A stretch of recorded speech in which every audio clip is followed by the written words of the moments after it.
I'll have to...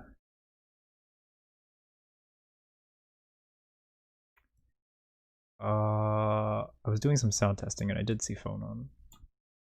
So hopefully this went a little better for you than it did last time.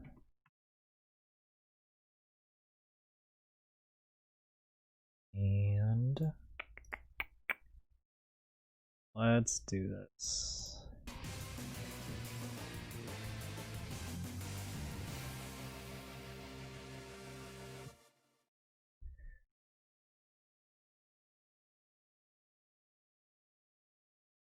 I kind of like this setup because it looks like I'm looking at the video in my webcam. Oh, 5-frame connection, oh god. Okay. So last time we talked about making sure we pick a distance. Hopefully we'll see some of that. But last time we talked about staying in the distance where she can't really close her gap on you, where you're just sitting back and blocking, or you're up in her face. And already you went way more aggressive than you were before, so I think that's a good start. Also, well, I guess we'll find out, but there are some more creative ways you can get in on a character like Phonon. Okay, we got the combos working a little bit better. Alright, patient blocking, jump over, very good.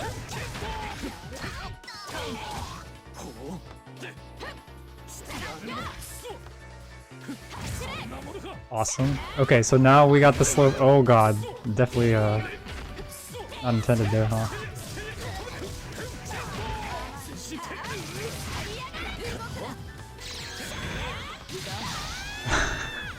Okay. Well, that's a pretty fast round. Right here.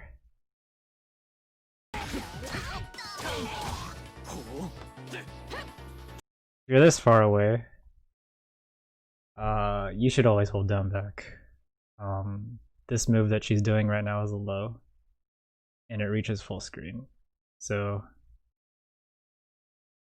just down back here and you're fine. Which it seems like you're getting the hang of it, but you just seem to be caught off guard.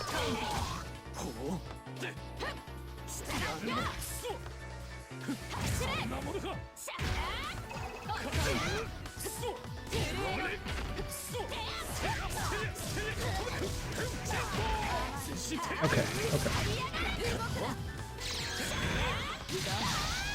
Pretty clean first round there, I think.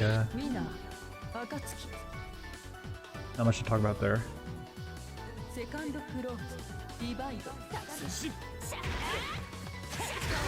Okay, so here's something that you may or may not know. Akatsuki actually has some really interesting things because you can do things like this. So let's say Phonon is not that. Let's say she's just over here and she's just throwing fireballs at you and you're like, what do I do, right? Oops. Oops. Stuff like this, right?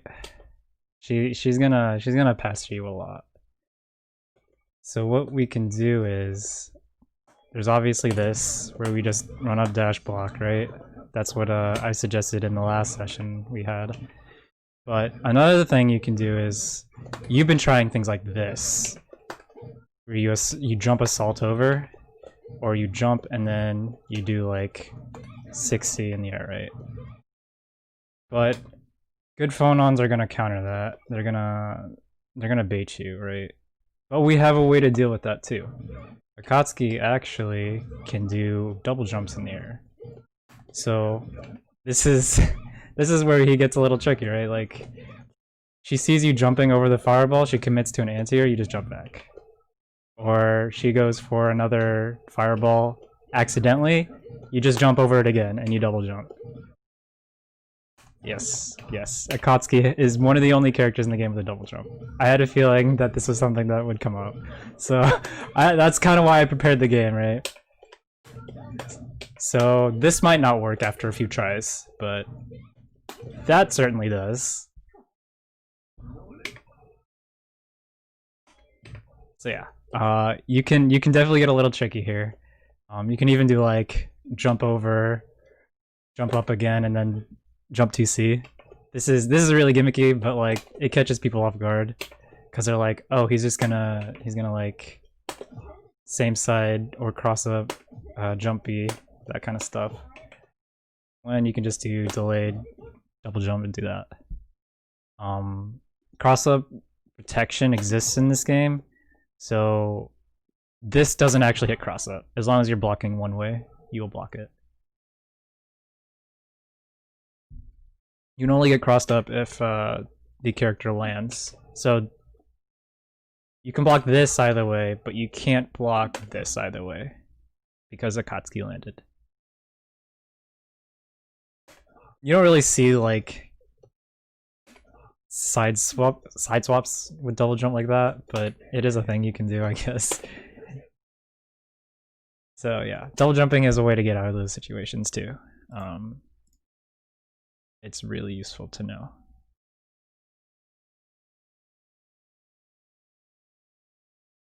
Anyways, back to the game.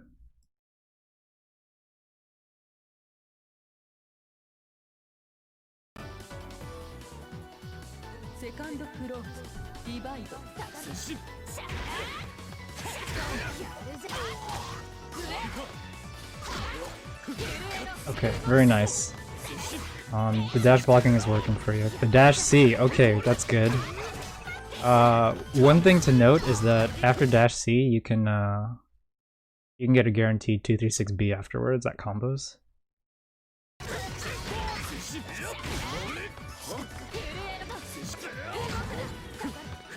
It's good though. Throwing out dash C, it's kind of what you need to do sometimes. Just don't whiff it. if you whiff it, you're gonna get punished super hard. Yeah, we can work real fast. So keeping in mind the combo counter, we can sort of see what our options are. So the most common thing is dash C fireball. I don't know if 236A works. This works. This is a combo. So of course, if it's blocked, you're at a range where it's still safe because you do like this, and she can't really punish you because all of her moves that reach from that far are too slow. Let's see if this works. Yeah, that doesn't work, but this is still a good situation for you because if you get the fireball, you're still closing distance, which is always good for Akatsuki.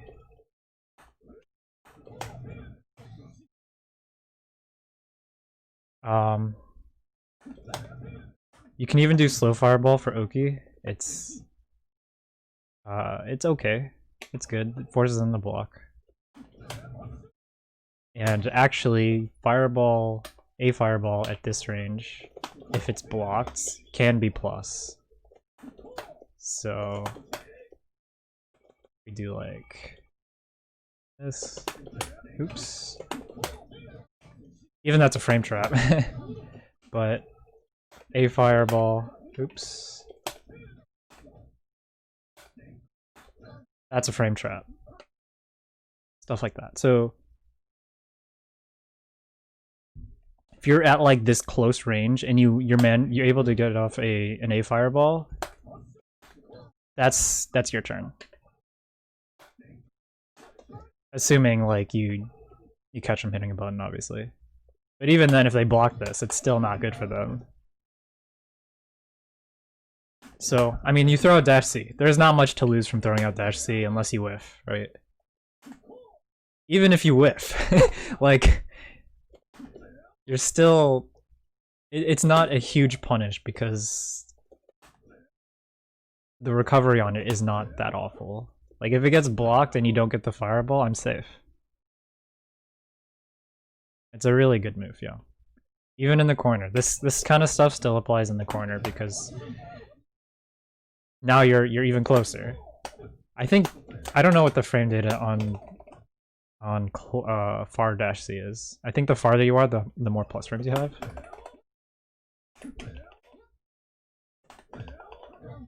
Yeah, that was a frame trap. So it's plus at far ranges. That was a counter hit. So it was very good. So it's good that you're starting to use that.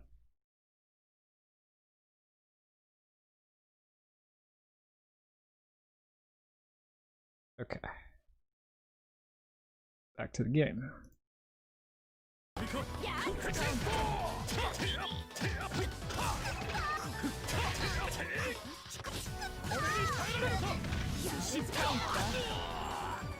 Okay, he did his wake up buttons, and somehow that worked for him. I'm kind of curious how you decided to do that. It looked like another throw? I couldn't tell. Oh, that looks like 5B. Okay, so 5B here. Can't believe that whiffed. It is 5B, right? That's 5B, but you missed the timing. I can't believe that whiffed.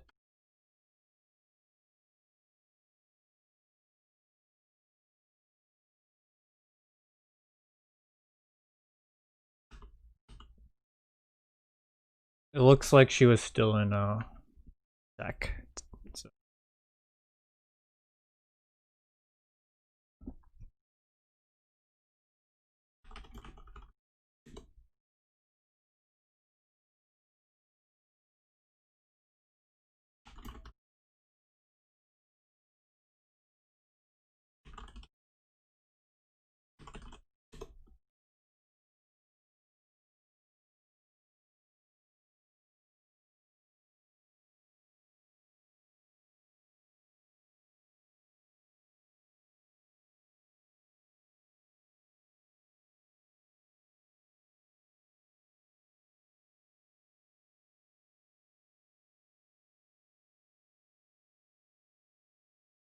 Okay.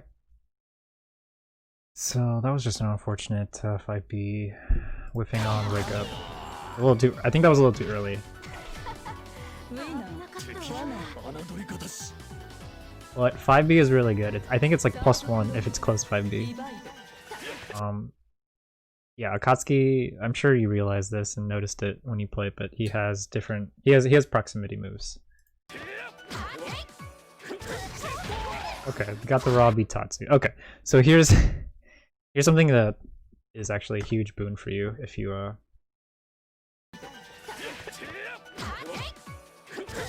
land this.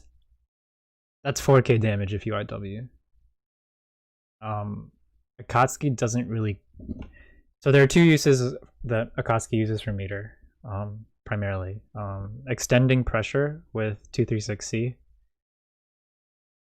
Getting a knockdown with 214C in the air.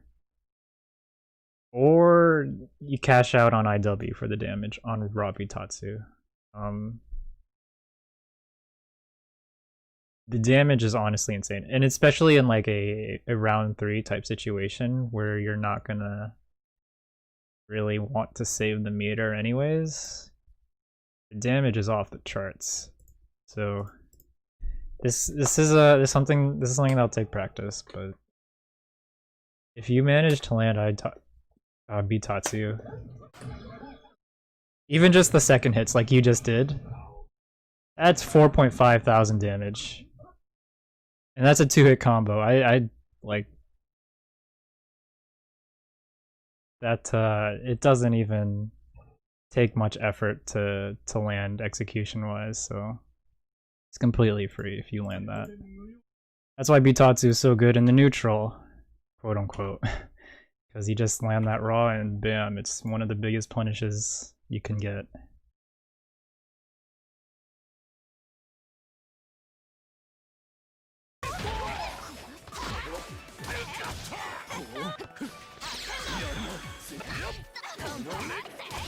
Okay. Well, on the bright side, it doesn't look like your opponent has his combos down either. You can beat Tatsu into beat Tatsu if you have CS. Okay, closing the gap, very good. You went for a throw. And I think in most cases, this is okay, but you came up a little short. Like, this is the point where you initiated the throw. Right here. And you're still really far away. If you're gonna try to throw somebody, you gotta make sure that you're actually closing the gap during that dash.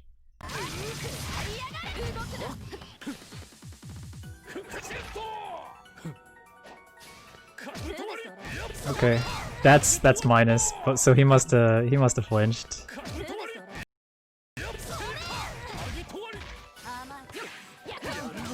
Again, these throws, this is one of the things that happened in the last set of sessions you had. These throws aren't paying off right now. He doesn't want to block yet.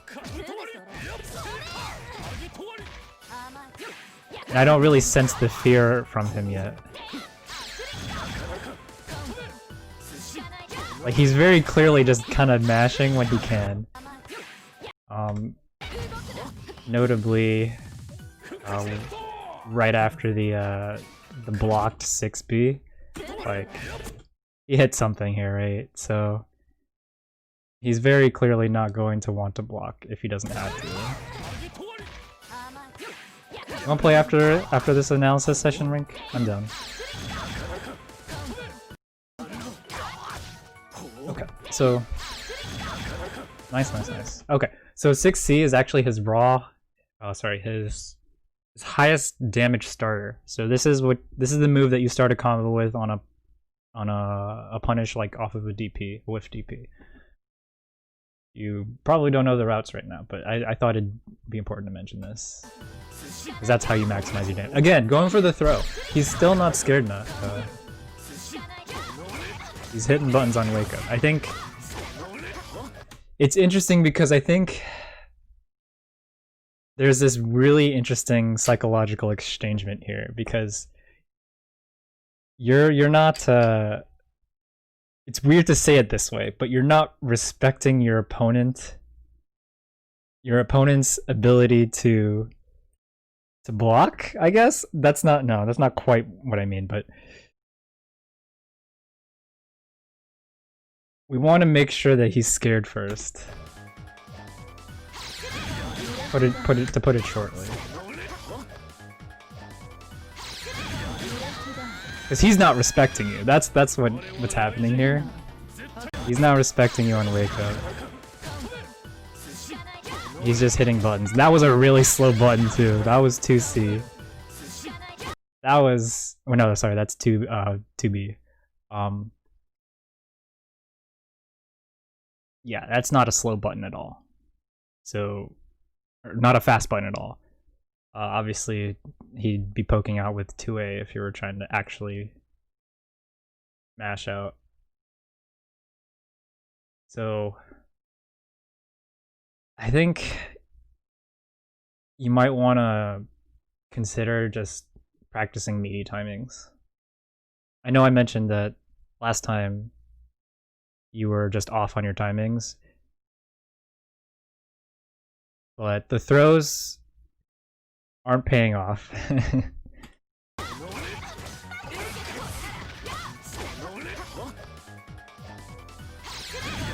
and personally for me, I've played a lot of ranked in Dragon Ball FighterZ, and the process of like learning from beginning to higher level, you just basically get a really good meaty setup, and 90% of the players will just eat it, and they just lose because they can't block on wake up. It's a very simple concept, right? I'm sure we all know how good meaties can be when they're done properly, but it's important to learn to do that while we can early on, because that really helped me in Dragon Ball personally. Okay, moving on to Lene. Lene is kind of like a hit and run character. He has sort of the same plus frame setups that Phonon does, but I don't think we saw any of that in the last game. Nice. Okay, so like I said, Rabi Tatsu is actually reversal because it low crushes. So you have a DP, you have 22C.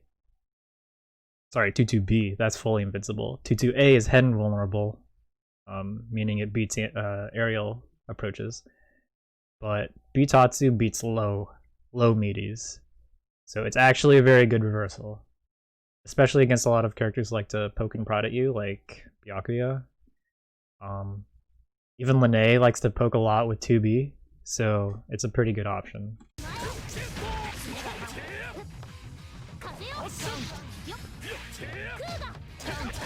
Lene being one of the other characters that can double jump in this game. Nice, okay.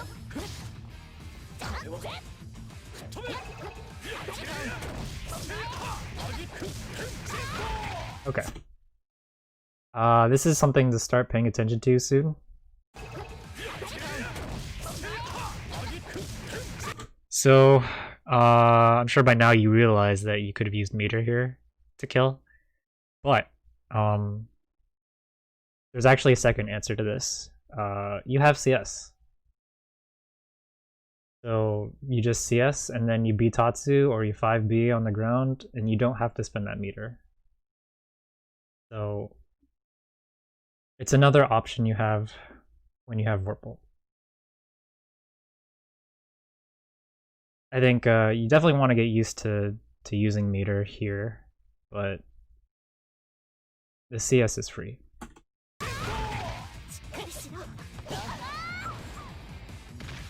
Yeah, I mean, that 2A, you just 2A on wake up.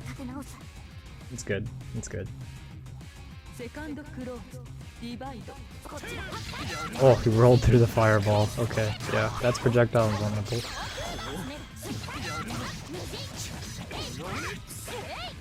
Not the combo. Okay. Okay. Here's another thing to think about. So right here, Katsuki is minus, right?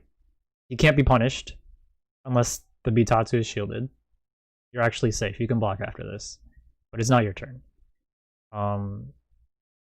If this gets blocked, you can spend meter to make it plus again. So you do something like this.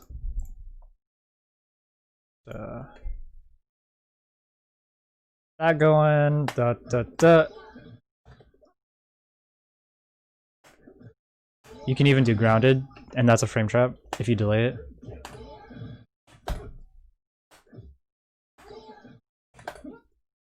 You can even do something like this. Sorry, hang on. That's a frame trap. So using your meter when your pressure gets blocked is a huge boon for this character.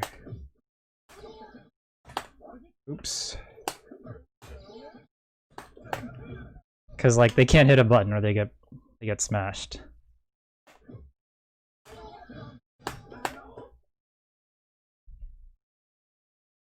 And if they get hit by a raw 236C and you can't combo off of it, that's fine, because there's still minus on that. So there's just a lot of things you can do here. I guess while we're on the topic of extending your pressure, we can talk about this. So if you have CS, let's look at our options. So this is Bitatsu. This is gonna be one of your most common things, right? You're gonna hit this so many times. So what can you do? If it gets blocked, you're minus. So you have to block. You can't hit a button here. You get smashed out of it. Like I said, just mentioned this as an option. That's safe. Losing only to invincible DPs, but who's gonna try to DP through that? Another option you have is CS. Right. So if you beat Tatsu, you can CS on the second hit, and you can actually get a double overhead here. And they have to block that. They have to block that standing.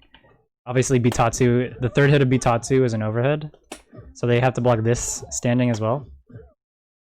But that's completely true, and it allows you to reset your turn. So 2, 1, 2. Dut, dut.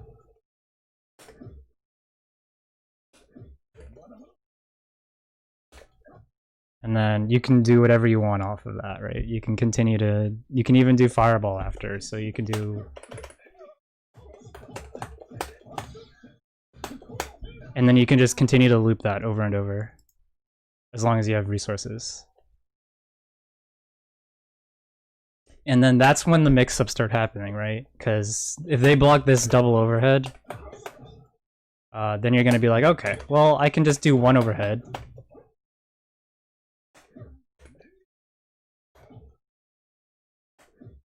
I can do one overhead, frame trap them, something like that. Or I can do something even trickier and do 1, 2, drop, and then do a low. If they're respecting me, you can do Bitatsu, CS, low. 2A is a low. This does not look like a low, but it is a low, so they have to block that. And that's where the mix-ups happen. So Bitatsu is actually, like, people meme about it a lot, but it's unironically insanely good. Because of how many options it opens up for you just from landing it, even on block. And then another tricky thing is you can do this, you can do throw. And then the layers continue to grow. Once the opponent is blocking Bitatsu and they're respecting this, you can do Eitatsu. This is minus. This is like -5 or something like that. Just as a proof, we can do this, hit a button, it's minus. They have to block it. But since Bitatsu has to be blocked overhead, people see this and they stand up. They see this move, they stand up because they know that the third hit is an overhead that they have to block standing. So you can do Eitatsu, 2A. It's really, really good for catching people who are respecting Bitatsu a little too much.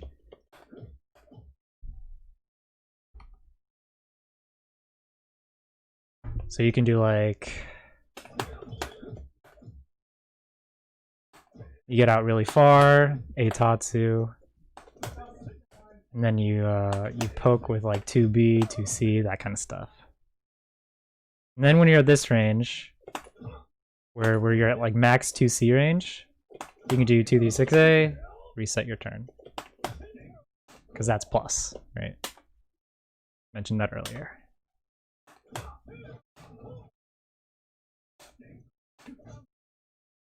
So this kind of scenario is so good for Akatsuki.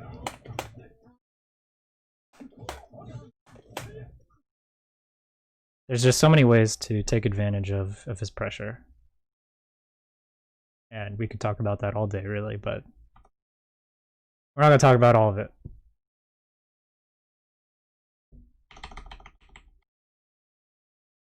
Yeah, Eitatsu, I would say, I think, for your purposes right now, start mixing in Eitatsu once you get the opponent to respect you.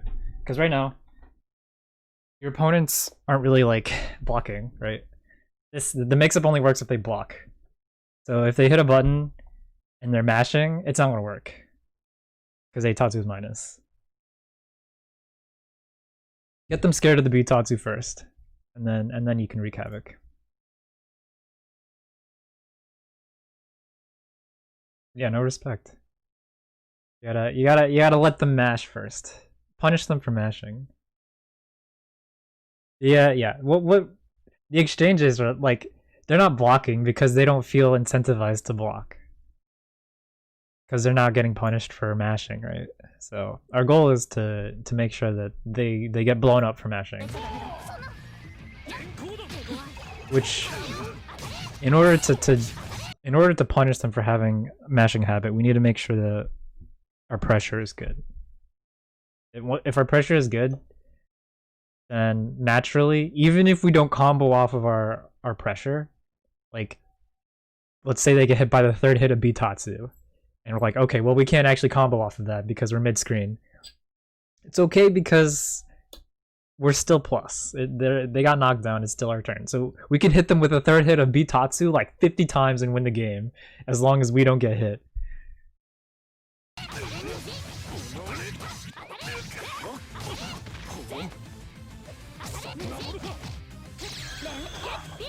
Okay, nice punish.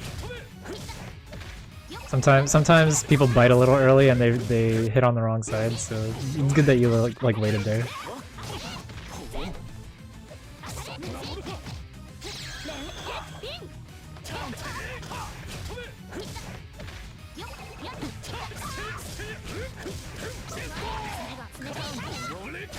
Yeah, they're mashing.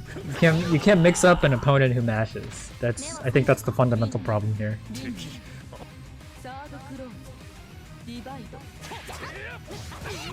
I can't believe you landed on the other side. Wow, that 2B like pushed her forward.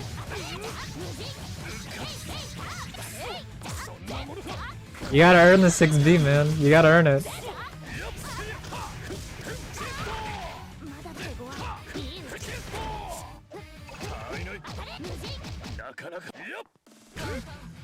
So this matchup is really good. You're basically in the range that you want to be in the entire time. Oh, yeah. I don't think I mentioned this before.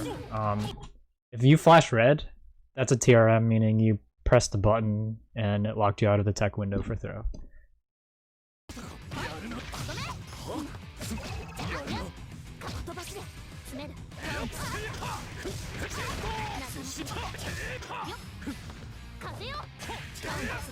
Nice. Oh, okay. First of all, 8-frame connection. Oh god, that's disgusting.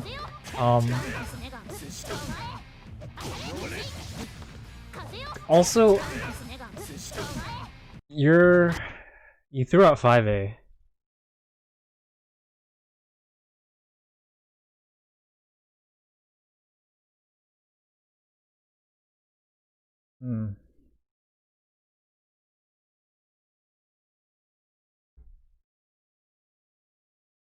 I don't think 5B wins here either.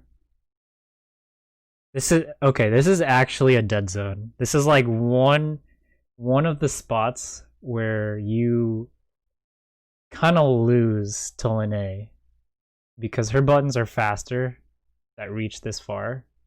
I don't think 2B beats her 2B.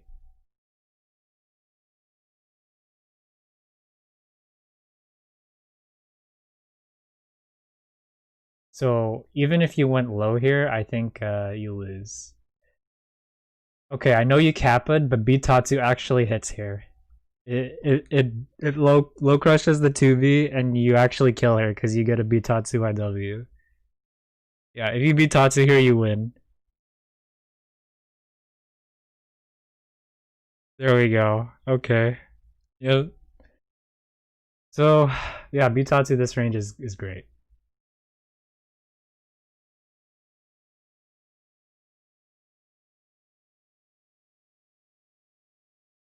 If you're gonna hit a button here, it's Bitatsu. Otherwise, you just block. I think that's... Or Assault. Assault is also a good option here.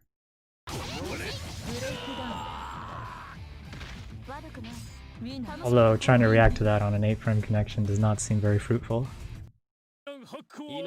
Okay, Seth. Oh baby, Seth. So there are some net play Seth warriors, like... I see people do Seth combos online and I'm like, how are you...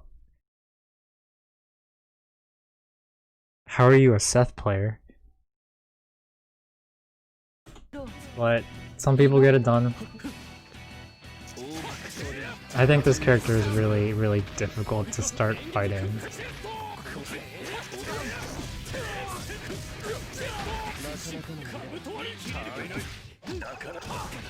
Okay, good pokes.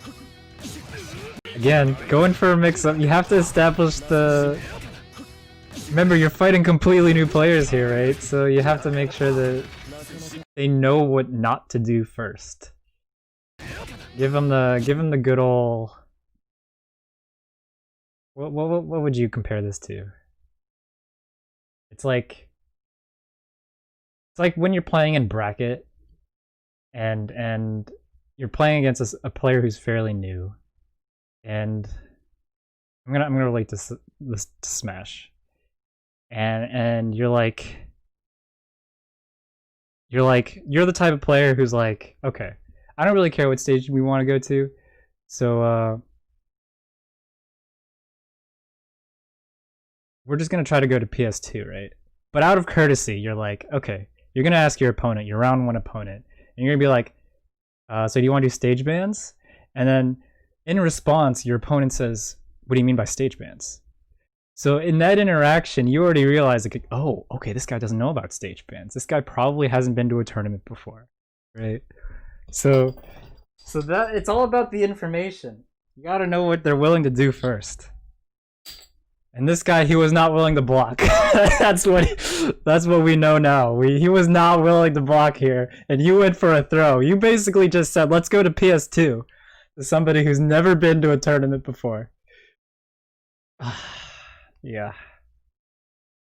And this poor guy, he's just like, alright, I'm just gonna roll with it. I'm just gonna mash buttons and see what happens. Okay, you went for the dash C. That's actually what I was doing in the training mode examples, so that's a good start.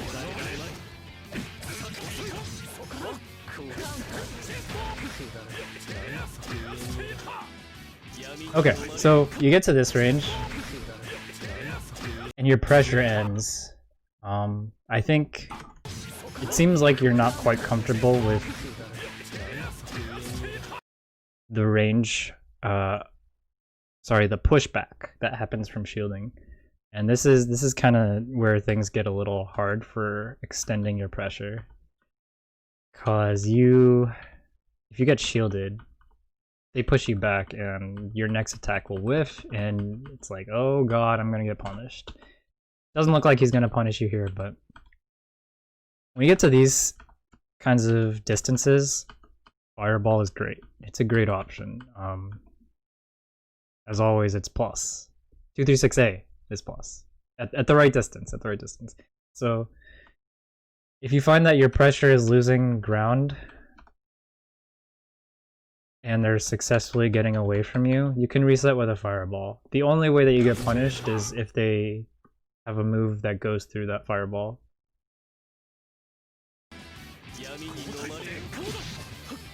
Nice.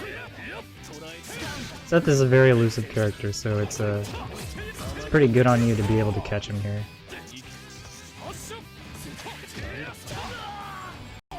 Okay, so Seth's orb actually persists even if it's off screen. So he threw an orb behind him, and it was going to come out, it was going to hit you. But your fireball went past Seth and hit the orb, so you were fine here to just go in. Yeah, this jump in is plus. He hit 5B and he mashed a button. I'm not surprised he mashed a button. But these are the kinds of things that you need to do to players.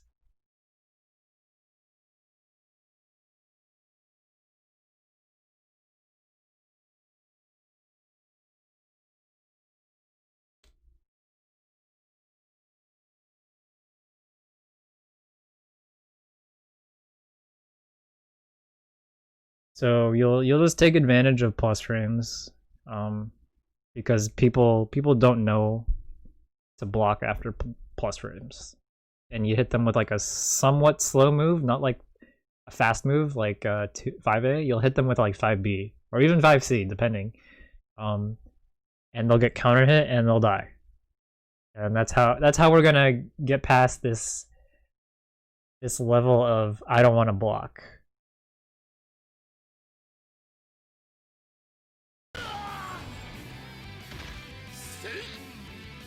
Yeah, no, they don't want to block. They just want to fight. They want to hit buttons, but you're gonna kill them for it. That's what we're hoping for.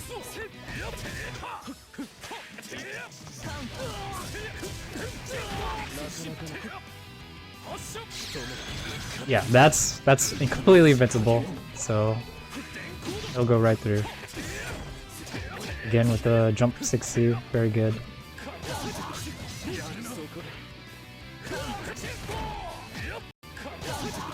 Alright. Real talk. If you beat Tatsu, if you IW here, he almost dies. I think he almost dies.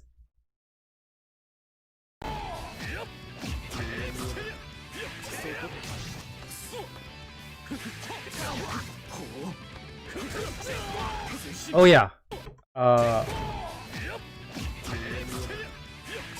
So this dive right here is a command grab or a dive.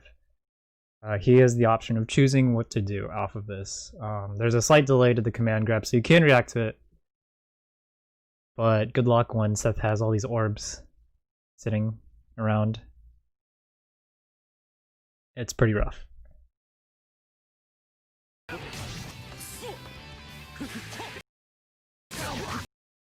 Another thing you can do, Seth likes to hang out in the air. So, alright, this is where I'm gonna get the sketch out. So, right around here. Okay. We're kind of like in between frames, so it's, there we go. Okay.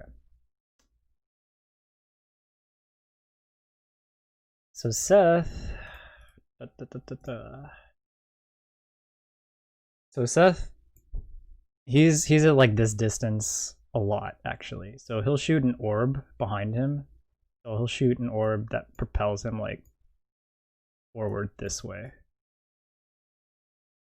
And he actually has an air backdash. So what a lot of Seth players will do, they'll shoot an orb, propel him forward, and then he'll air backdash backwards again. And he really likes to stay up here. His attack angle from this position is about this distance. Maybe a little more shallow. Like over here. No. Like this way. Right.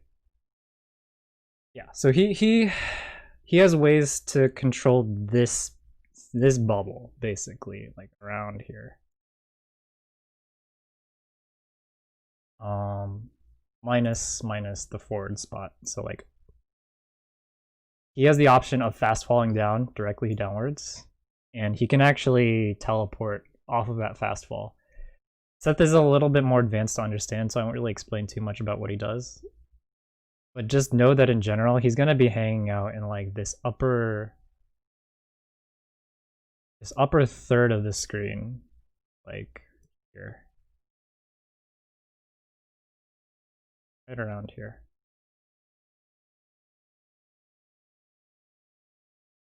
So the answer to Seth is you don't want to let him set up. So he's gonna start shooting out orbs, especially against Akatsuki, because Akatsuki doesn't really have ways to hit Seth from a far distance. Like from here, you don't have any way of challenging Seth in the air. Your highest reaching move is DP, that goes this way. And you have Bitatsu, which kind of controls like this section, right? So Bitatsu actually hits like targets like up here. So if Seth is in your face and he's close enough, you can Bitatsu to anti-air him. But it's not exactly reliable, and you don't really want to commit to something like that. One thing you can do is you can actually just air to air him. That's a very good option against Seth, because what he's gonna do is he's gonna set up orbs, and there's gonna be like an orb over here, and he's gonna land. And this orb is coming for you. And you're gonna block because you're like, okay, the orb is coming, I have to block the orb, because if I don't block the orb, he gets a full combo. The orb has enough stun to where he can be full screen and run up and combo you because he's so fast. So you don't want to get eaten by this orb. So you have two options. Block, or you run up and hit him like a madman. You just run up and you get Seth before he has the opportunity to set up, which is honestly my preferred option. I don't really like to hang out and let Seth do what he wants.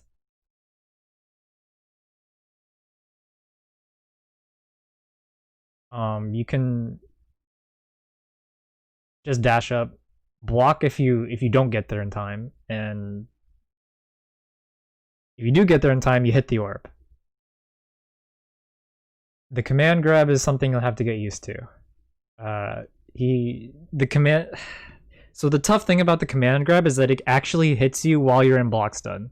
So if you block an orb, he can still command grab you. Unlike a lot of other command grabs in basically any fighting game where you can't command grab somebody who's in block stun. He doesn't care about block stun. At least this version, this command grab. This command grab will grab you out of block stun.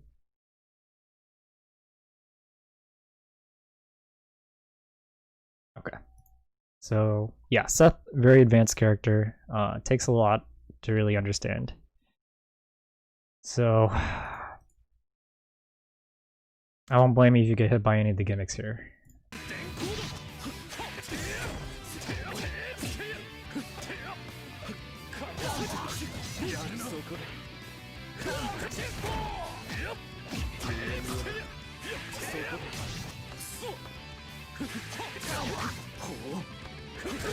See, exactly how I said, Bitatsu hit him straight out of the air, and he's like right above you, so it's a thing you can do. And now it's your turn. Alright. I sense a little panic here. You hit a button, you stop down backing. You didn't block low. Okay, you block low. Oh, you were very lucky that Bitatsu hit, because if he blocks here, you get hit by the orb and you die.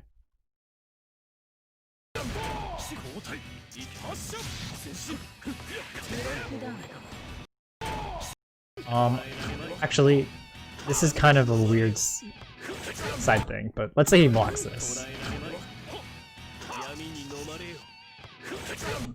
Let's say he blocks that, and the orb starts firing your direction. There is one way you can get out of this. You can 236C or you can 214C. 214C has projectile invincibility, so it goes straight through. The problem is if he blocks that, then you actually die. But like, if he blocks this, I think the safer thing would be 236C, because at least you're safe. 214C is like the I'm gonna win the game right here move. But 236C is definitely the one that won't get you killed ever.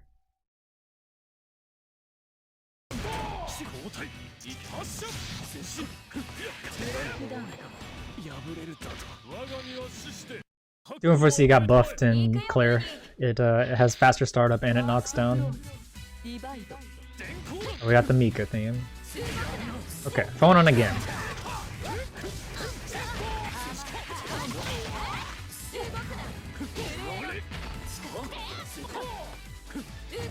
Nice, good jump over. Oh, perfect. See, that's perfect. That was actually the perfect melee timing. You got the counter hit, because he tried to hit a button. And now he takes 3,000 damage. But he's not blocking. Don't throw him if he's not blocking.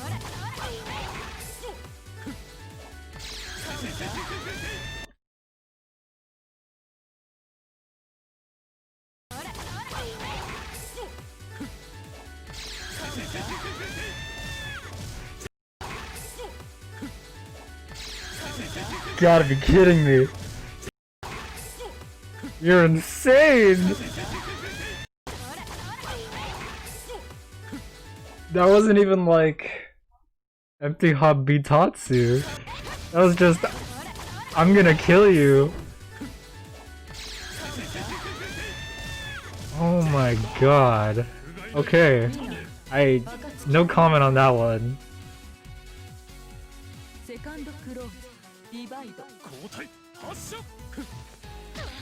Yeah, so another thing. If you get the slow fireball going, you can just press forward. It's the good old Guile Sonic Boom.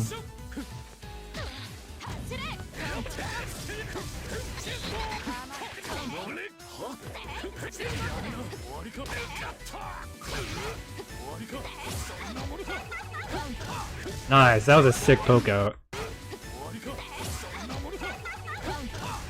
Yeah, that was definitely minus on his part.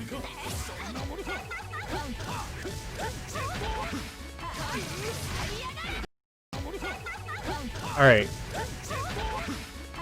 I think we know what the problem is.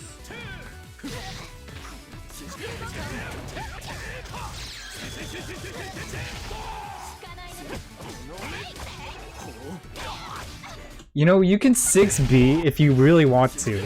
That's not a problem. But you gotta make sure you get the timing right.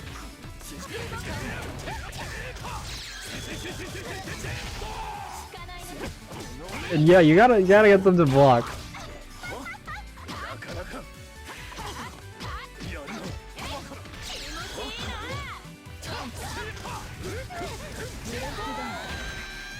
So, this is this weird limbo of like players who aren't knowledgeable enough about blocking. Okay, I'm gonna talk about this guy in detail because I know you said you had a bit of a hard time, but we have to make sure that we incentivize blocking, and for some players they just never block, and if they don't block they die, but you gotta make sure you punish them for it.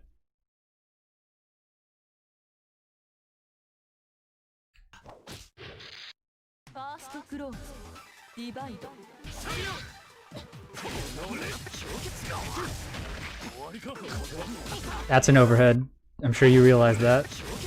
But good news is, the overhead always comes after this move. He can't do anything besides special cancel or do the overhead.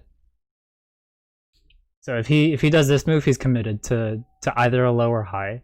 And you just have to react to whether he does his Rekka, which is like the ice circle thing, or the ice shard from above. Mashed out. Mashed out. Nice.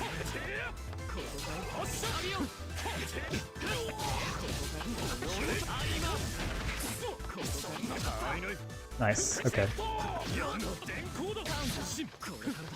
Yeah, so if you land a fireball, you can dash again. You can dash again here. No reason to not to, really. Oh, you did dash again. I think you can even, like, maybe even a third dash. Yeah, you can do it sooner.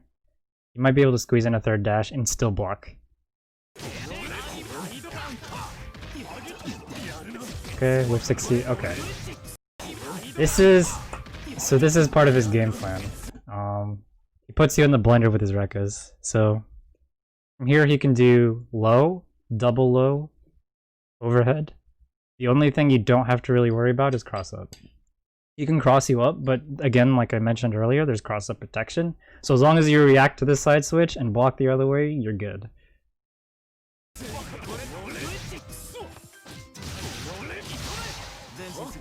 See, so like, I think this is the, aside from that other throw from Lene earlier, I think this is the second throw we've seen. That's hilarious. Because you're actually like the only person here who's blocking. Okay, let's talk about this. So, that's not an overhead. The way you can tell is it flashes. It flashes before it lands, and that's how you know it's an overhead. Oh, it is the same guy. Yeah. Jeez. So, the overhead hit has like a sparkling flash right before it, the white light. So that's how you know it's an overhead. If you don't see that, continue blocking low.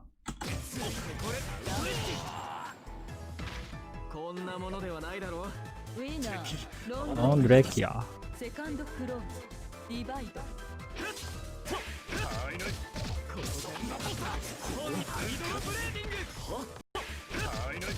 He has so many ways to do lows off of this, so it's the same principle. You can just block low until you see the high.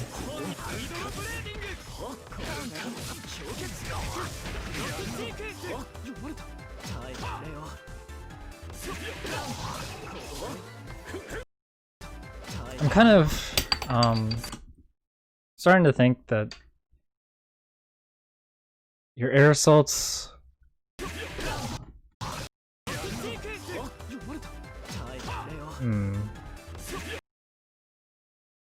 because they've worked out previously, but they're starting to get punished. And I'm not exactly sure.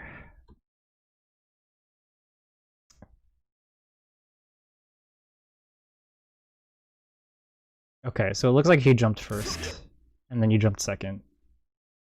So you're gonna get beat out here.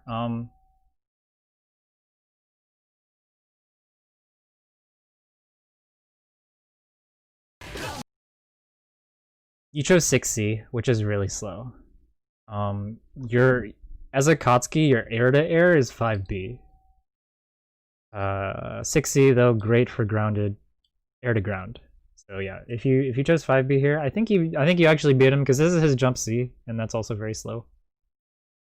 5B probably beats it.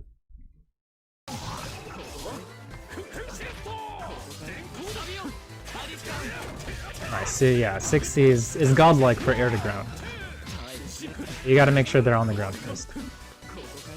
And you gotta condition them with fireballs to do that. So he has a 2 hitting projectile if he uses the B version, so that's why that went through your fireball. I've played this matchup a lot actually, so yeah. When Drake likes to do 236B, and that'll beat your fireball, there isn't anything you can do about that really, other than hope you stuff him before he gets his fireball out.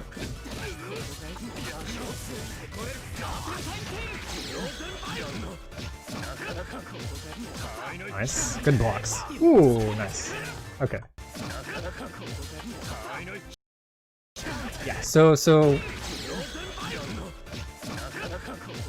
this overhead, really unsafe. You punished it, but this is like, I don't know if it's 6C punishable, but it is very punishable.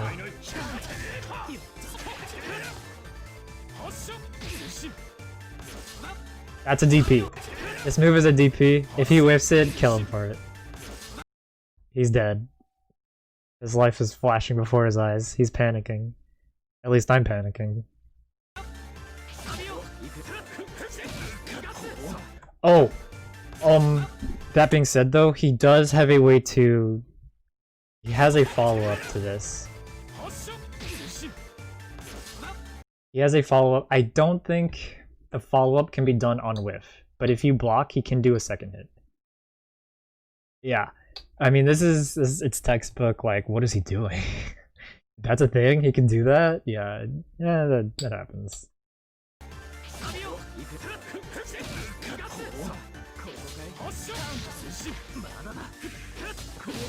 But it's good. That's why we're talking about it now, so that you can make sure you don't get hit by this stuff again. Okay. Here we go.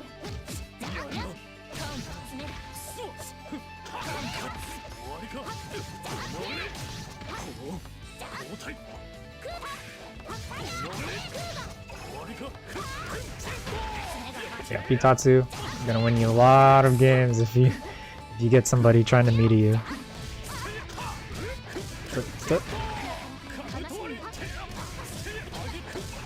Okay, so the push back on this actually saved you here. He mashed correctly, but you were safe because you were so far. So.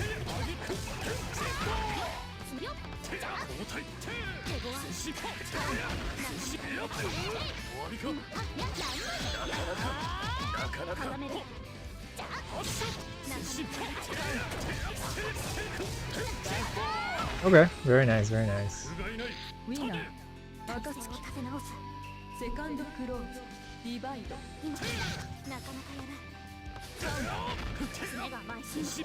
Okay, as we know, we can fireball after that now.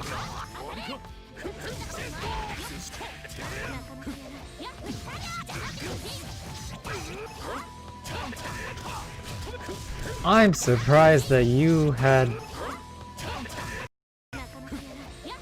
I guess he chose 2B and you chose 5B, which is faster. Yeah, that makes sense.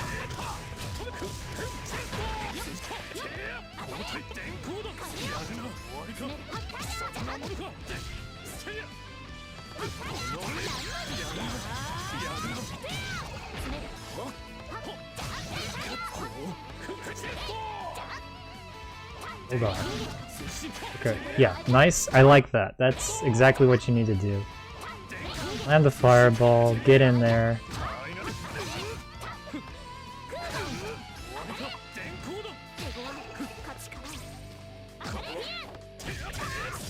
He whiffed, so he... Nice! Alright, there we go. That's how we do it. Got to see at least one IW today.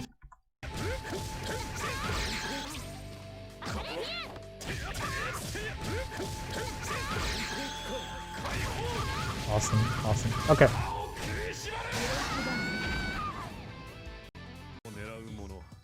Alrighty, and then there was one more that you sent me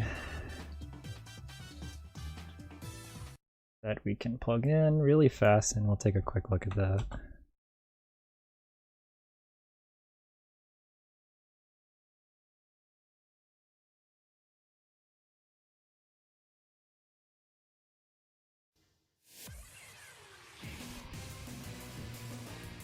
Okay, this is the laggy match.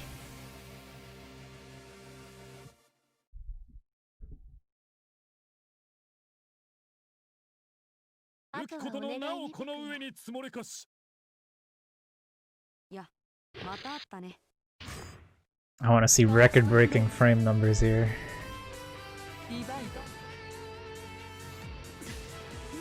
That's not what I meant. That guy. There's a high-level player named that guy, actually. We saw him at Frosty Fastings. Okay, frames increasing.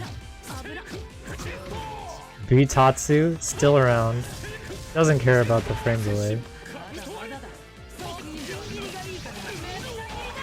Okay, we got the basic combos from Byakuya. Very nice.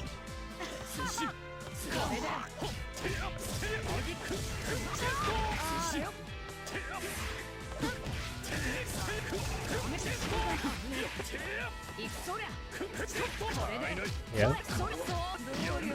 I know this was a really laggy match, but Bitatsu is really good against Byakuya because it low crushes all of his favored moves in the neutral. He'll poke at you with 2B, 2C, dash B, and then you're just gonna be like, okay, I'll Bitatsu because I don't care.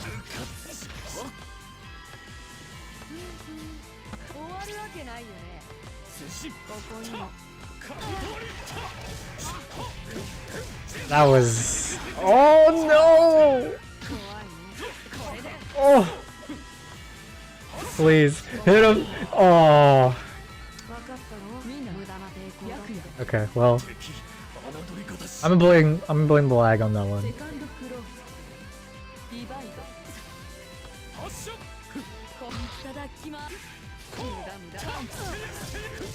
Yeah, that was plus. That's why I got counter hit.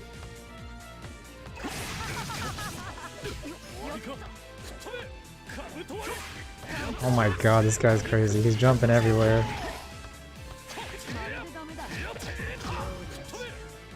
Again, if somebody's jumping at you, you can try Bitatsu. That's a good way to get him down.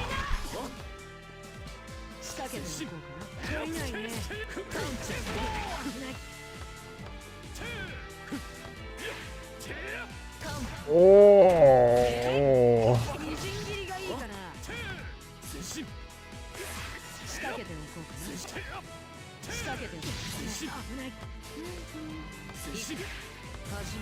Oh my god, he's crazy!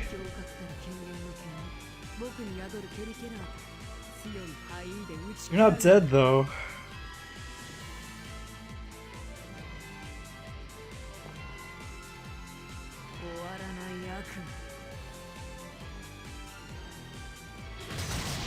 Alright, we've achieved 10 frames. It is the double digit.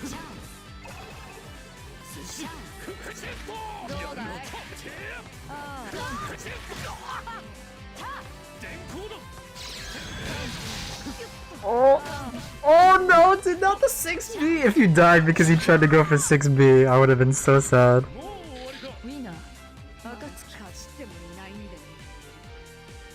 Yeah, this is not... Oh my god, this... I've had connections this bad before on PC, it is not fun.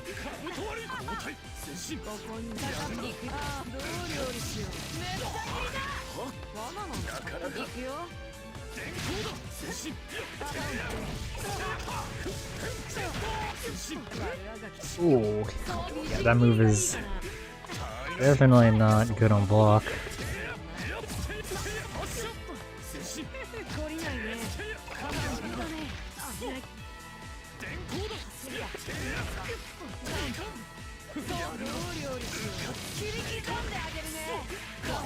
You know, that's... it kind of makes me happy to see that Byakuya is doing just the Rekkas, and that's it.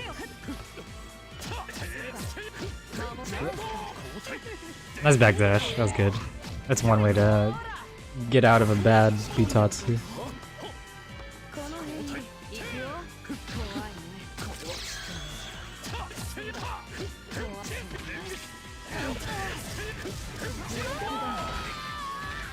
Nice. Okay. So obviously very laggy, but there is one thing that you can do.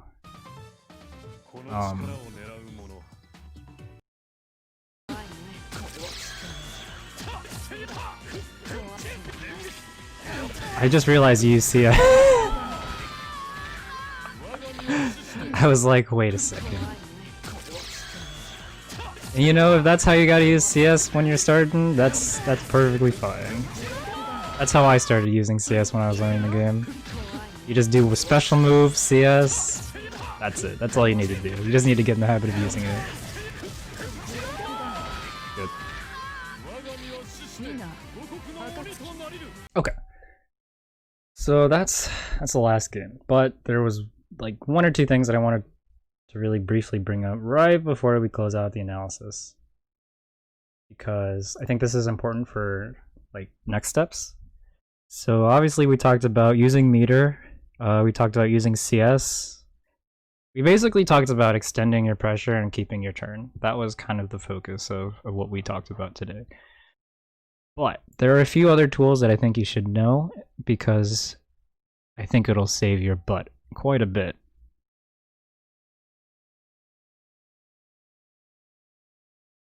First of all, since we're not watching the video anymore, let's turn on some bangers.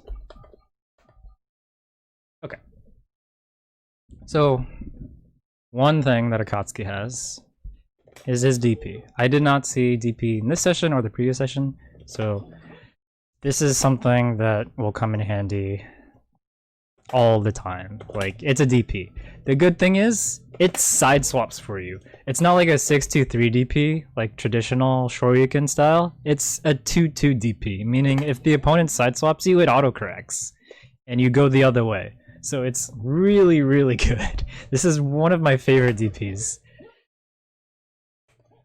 Another thing, his ADP. So I mentioned this earlier, but his ADP has frame 1 head invincibility, and that applies to, I think, every ADP in the game.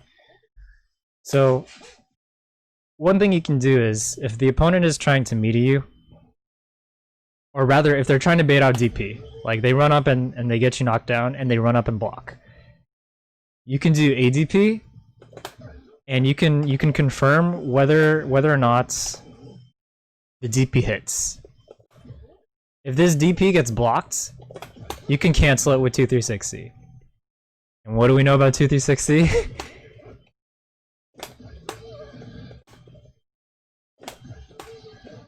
It can frame trap if you delay it, or it can start your turn. So ADP is very useful against players who like to jump in on you as their meaty, because of, again, this is an anti-air. That'll go through jump-ins. And of course, if it gets blocked, it doesn't matter, because it's still safe. It's plus. It's plus.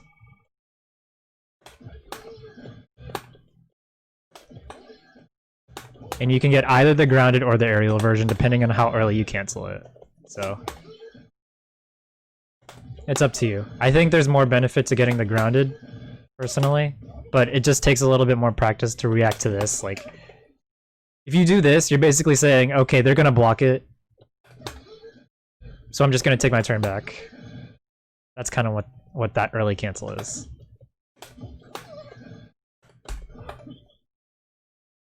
Okay.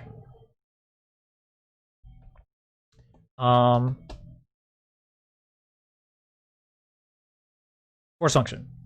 So force function is really good. As all force functions behave, it uses one block of grid. It's a parry. So if phonon does fireball, I can parry it.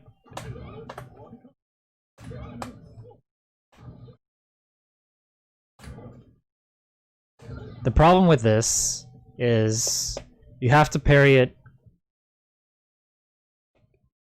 and you have to get the guard correct. So if the opponent does a low, you have to parry it low. Otherwise it gets stuffed. Same thing for parrying high. You have to parry those standing. And this can be really good because if you parry, you can special cancel it. So you can parry something, Tatsu. I can get this right. And if you're close enough, you can punish, right?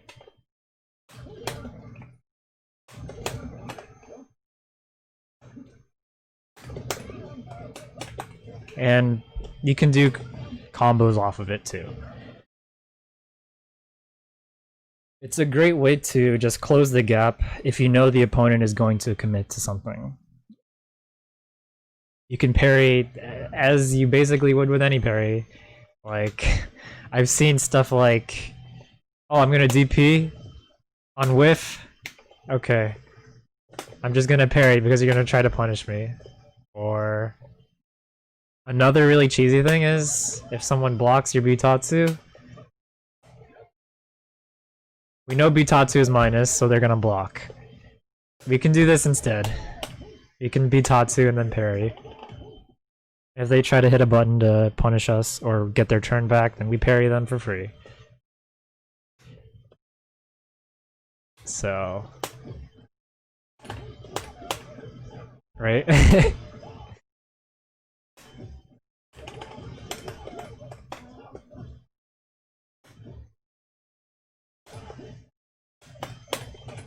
Something like that, right? It's a really nice way to be like, are you sure you want to punish me? The only thing, parry will lose to throws, so if you get thrown out of it, you will take a bit of damage for that. One thing about parrying is the damage scaling is really bad on it, so your reward is basically the positioning and the combo setup that you get, not the damage. One more thing. Akatsuki has an air throw. So... somebody decides they just want to block your fireballs. I guess... yeah, no, they need to shield that. Yeah, okay. So... if someone just wants to run away from you all the time and block, you can do that. It's not really common. This combo, or sorry, this throw is most often used to side swap. So a lot of combos will end with this because it is a knockdown. You're still plus after that. And You'll see a lot of like side swap combos do that. So very good for that.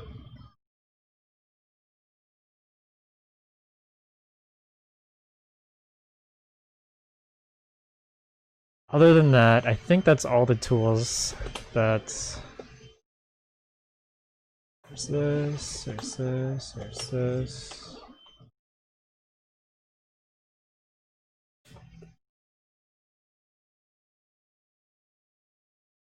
Plus. Okay, yeah, I think that's all that I wanted to talk about. So, alright. Quick recap. Use your meter to extend your pressure. Use your CS to extend your pressure. Use the moves that have plus frames. Use your CS for mix-ups.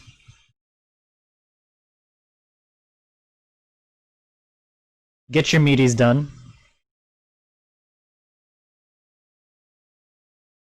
And I think that's basically the big 5. I guess if you want to add on like a 5.5, it'd be like your mix-ups don't work until they're blocking. That's like the subset of that point. So hopefully that helps. That's gonna be the last thing I say for that one though.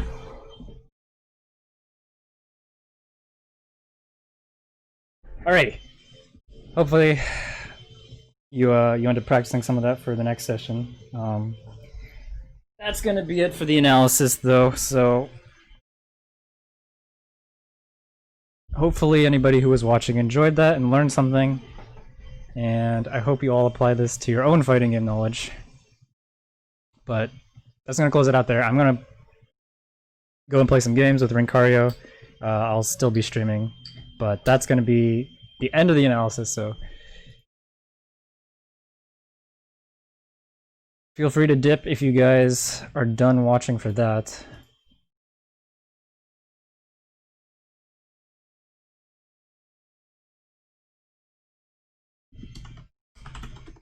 Rink, are you in the chat?